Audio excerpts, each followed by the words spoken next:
Toyota Motocross Series. Let's go to Aaron Bates for the Progressive Direct pre-race report. Well, we're used to seeing the prestigious green team of Pro Circuit Kawasaki up near the front somewhere. That definitely wasn't the case in Moto number 1. We saw all 3 of these riders, Grant Langston, Ryan Villopoto, and Troy Adams, pushing their bikes back to the pits with some sort of mechanical problems. During the break, I was able to catch up with Pro Circuit team manager Mitch Payton and find out what exactly had taken place. He said we had some mechanical problems, some parts broke. When I asked him what parts broke, he said just parts. But they're all back here on the line, regrouped, and ready for revenge for Moto number 2. They'll always describe an unnamed essential part that failed, right, Ping, as we look at our Honda starting lineup? Yeah, generally here at Southwick, when you got this deep sand, the very tough conditions on the engines, it's a motor part that goes, something in the bottom end, definitely a motor piece. So, yeah, if she was up there pressuring Mitch about it, he doesn't want to say anything. She's lucky he didn't punch her. Gate drops. Andrew Short, winner of Moto number 1, gets a great start into turn number 1, and the big scramble is on. Short coming up just a little short, one of the Yamahas. I think that was a 123. Brett Metcalf out in front. And Josh Grant running in 3rd position, and here comes the dust in the sand.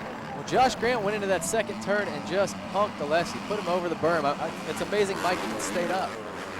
Alessi running in 3rd position right now. 2nd place was taken over, but it's Metcalf on the 123 Yamaha Troy entry. As well as Brett's been riding lately, and as comfortable as he is in the sand, this could be his moto to win.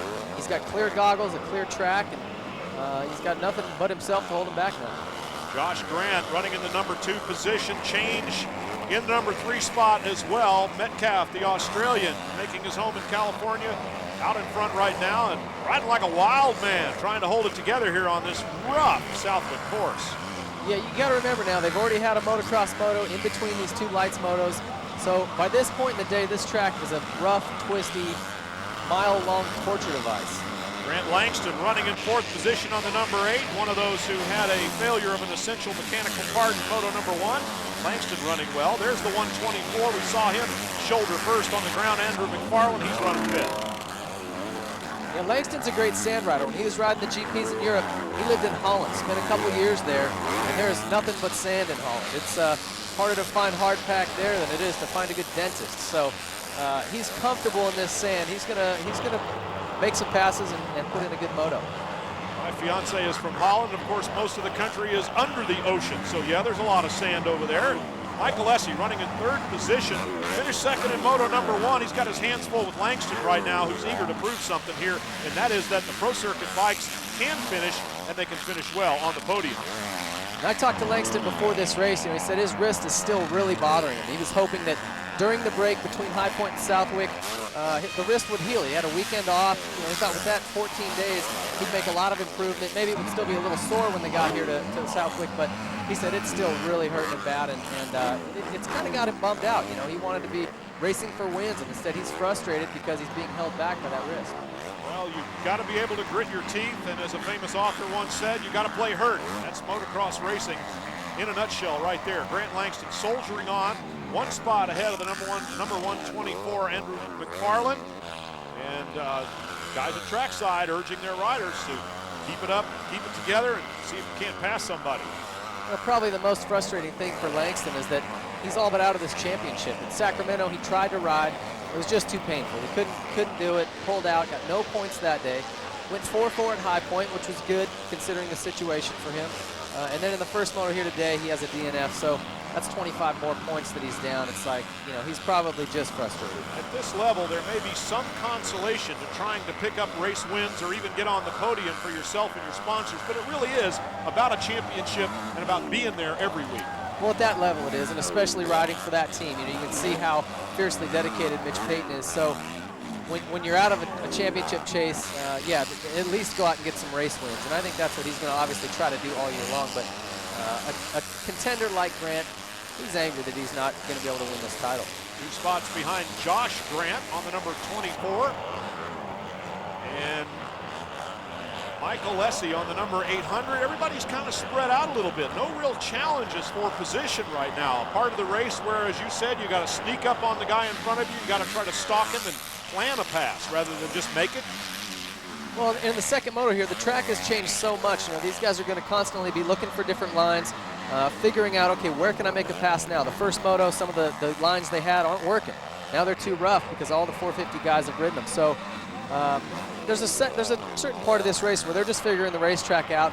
As they get some good lines, they'll start sneaking up on guys and trying to make passes. Josh Grant doing most of the obvious sneaking at this point, getting very close to the number 123 Brett Metcalf on the Boost Mobile Yamaha of Troy YZ250F. Motocross Lites here. Josh Grant trying to keep the sand out of his face and move up. And Grant's still a contender for this title. He's gotten enough points at each round that he's one of the few guys that's keeping Alessi in sight as far as points go in this championship. Michael Alessi doing the best to conserve his and solidify his position. He's running third on the racetrack right now, is the points leader in Motocross Lites. Josh Grant, one of the contenders on the number 24 Sobe Samsung Honda CRF 250. And getting closer to the leader, who is still Brett Metcalf on the 123 Yamaha as we look at our Toyota leaderboard. Langston. A Toyota Motocross Championship by FMF. At Southwick, Massachusetts, Motocross 338, named for the American Legion post nearby. Your leader is the number 123, Brett Metcalf, but Josh Grant has given him everything and more right now as laps start to wind down. Up alongside, Josh Grant in a drag race. Next turn's a right-hander, and he's got the inside line. Is he going to be able to make it off the berm? They both park it, but Josh Grant comes out with the leader, does he? No.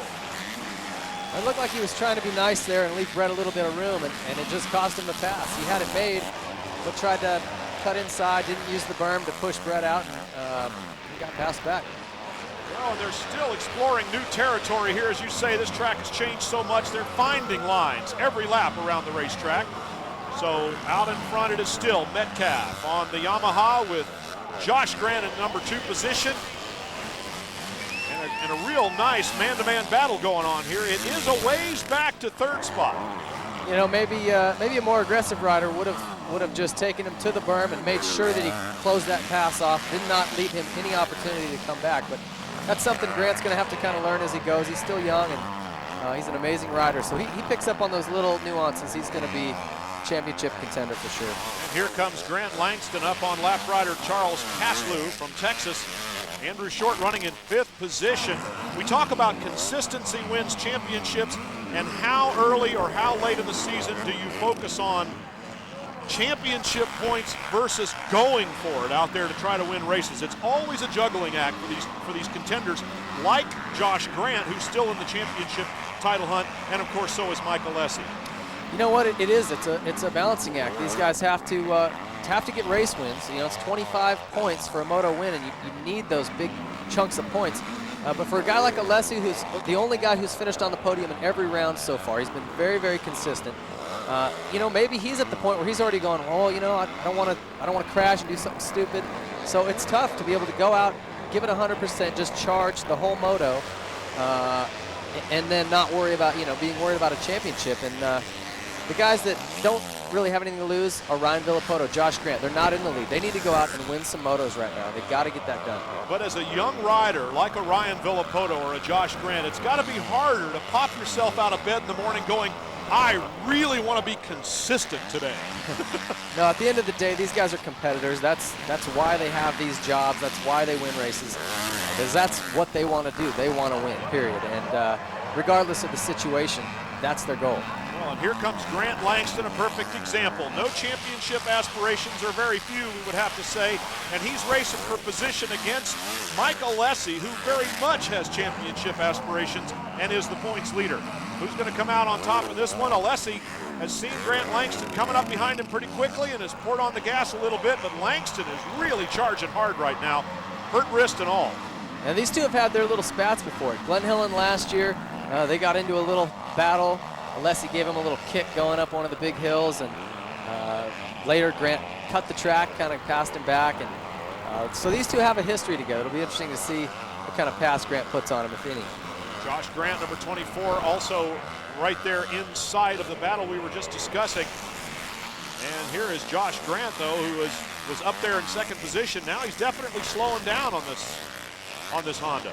Oh, yeah, I don't know if he hurt himself or if he's tired, something wrong with the bike, but you can see him definitely backing off, sitting down, coming out of that turn, so not sure what's going on there. Three-way battle for position here. Andrew Short, winner of Moto #1, is kind of on the tail end of it right now, but Grant Langston and Mike Alessi, we've seen this movie before. You know, hard to say right now who's got this overall wrapped up. If it ended the way it does right now, it looks like Metcalf would, but you got Alessi, who's been consistent. Short's right there. If he moves up, he could get it. So it's still anybody's race at this point. Well, we have to decide when to start doing the math for the overall. Right now, we're just concentrated on a battle for second position. And the number 29, Andrew Short, coming in there to make it a three-way fight. But he's got some ground to close up now, getting balked up a little bit by a lap rider. And these guys are all fit. None of these guys are going to get tired and burned out at the end of the moto. Langston makes a move. He's around Alessi, and Alessi is not going to come immediately back. As you've said many times, if you get past, try to pass right back again. But right now it's Grant Langston in the number 2 spot and Alessi back to 3rd. Wheel shooters, wheel rule. Closing turns, Moto number 2 in the Motocross Lites Championship here at the Suzuki Motocross 338 National. Grant Langston is really charging after the lead here, and you can tell he's got the bit in his teeth. He wants the top spot on that podium. Championship out the window. He wants a race win. He's got absolutely nothing to lose here. He's already caught up to Metcalf. He knows he's quicker, so a pass looks like it's coming. Well, and we also got to start doing the math, because if Langston passes Metcalf for the lead, that helps Andrew Short. Yeah, it does. Right now, Metcalf's got, and there it is. Not anymore. Metcalf had the win if he would have stayed ahead, but now Andrew Short mathematically has the win. So Alessi's got to move up a spot if he wants to get the win. Well, and Mike Alessi is pretty far back from these two in order to make that happen. So Grant Langston has helped the cause for Andrew Short, and his own, of course, by being in front right now. The race win could very well go to Grant Langston unless Metcalf has something to say about it here. He can still take it back. He could, but I'll tell you, Grant came from a ways back, caught him, passed him, and I don't know. I don't see Metcalf coming back on him. Well, the body language looks like Metcalf riding much more conservatively. Grant Langston has got that go for it, wild and crazy Australian style happening out there. And the number 8 Kawasaki is in the lead. Of course, a definite heads up from Moto number 1 when all of the Pro Circuit bikes went out with mechanical. Langston's going to try to save some face here with a win in Moto 2. And his fitness, he's admitted, it's not that great right now. He's hasn't been able to ride as much as he wants with his wrist, so it's surprising to me that he's this strong this late in the moto, but that's just how much heart Langston's got. He just doesn't matter if he's fit or not. He's going to make it happen. South African Grant Langston around Australian Brett Metcalf on the final lap, looking at Mike Alessi right now. And he's got, well, championship points lead. Maybe that's his consolation. But he's not going to win this moto, and you have to think Mike Alessi goes out trying to win every moto. Well, I think he expected to come here to Southwick and win. He's got a little regimented list of all the races and where he thinks he can do well, the races he wants to go out and just, you know, finish consistently in. And Southwick was one he thought he could win. He lives in the high desert up in Victorville, California. There's a lot of sand up there, so he's comfortable in it. And I think he came here thinking, all right, I've got a good chance of going 1-1 at Southwick. I'll get good points. And maybe he's a little surprised by the speed of some of these other guys. I'm sure it surprised him to see Langston blow around him. And it'd be interesting to see if he's a little dejected at the end of the race, thinking he could have won. On the other hand, he made points on everyone he needs to make points on. Grant Langston picking up the checkered flag here for the Pro Circuit Kawasaki team. He's going to take the win. Andrew Short, on the other hand, with a 4th place finish after winning Moto number 1, is going to be the overall winner here at Southwick. And for Mike Alessi, you have to wonder if maybe some memories of a year ago when he augered in pretty hard. Here's our Honda highlight. Take a look at the pass from Moto number 1. Passes take a while to happen here at Southwick. And Andrew Short comfortably around Alessi. Yeah, he nailed that pass, you know, just kind of crept up on him, and then when he knew where he was quicker, had a better line, flew around the outside and made the pass. And in Moto number 2, it was Grant Langston around the number 123 Yamaha of Brett Metcalf. Another well-planned maneuver. Yeah, he's been around a long time. He knows how to get it done. And just pushed Metcalf outside. That was it. Metcalf had nothing for him. Take a look at our Suzuki results here. Grant Langston from Moto number 2 over Brett Metcalf. Mike Alessi, who looked like he might have been riding just a little tight this weekend, maybe put a little too much pressure on himself. That's just me guessing what might have happened. Let's go to Aaron Bates and find out. Today was good. I was on the podium. I'm the only guy that's on the podium for the last 3 weeks, so I think it's good. You know, it's being consistent, and that's how you win championships. Leaving the sandcastle fit and healthy. Here are the overall results with Andrew Short going 1-4 to take that. 3-2 for Metcalf. Edges out Mike Alessi with his second and third place finishes. Let's go to Aaron Bates with runner-up overall. Your speed is increasing each and every weekend, but still you come here in the sand and you're able to excel. How do you make it happen? I love the sand and mud, man. It's my thing. So I love this track. I love coming here every year. And this year I'm finally on, you know, a good bike and good machinery, 4-strokes, so it helps in the sand. And we'll take a look at our Racer X hole shot from Moto number 2, a man who we're used to seeing do this kind of deed. Michael Alessi on the number 800 gets out in front at the line. Andrew Short having absolutely no idea that he actually took the overall win as he crossed the finish line. Andrew, you turned your luck around. You made it happen here at Southwick. What made the difference today? Yeah, I don't know. You know, I crossed the finish line like you said, and I felt like I blew it. You know, I didn't get a very good start, but I charged as hard as I could. A little bummed I couldn't get number 800, but I gave it my best effort, and either way I'll take it. It's a good way to turn my season around. How often does that happen? You don't know you won until after somebody tells you. Well, sometimes like that, when everything is mixed up, there's a lot of inconsistency. You don't know. I've seen stranger things happen, but that's good for Andrew. He needed a win. He's a great guy.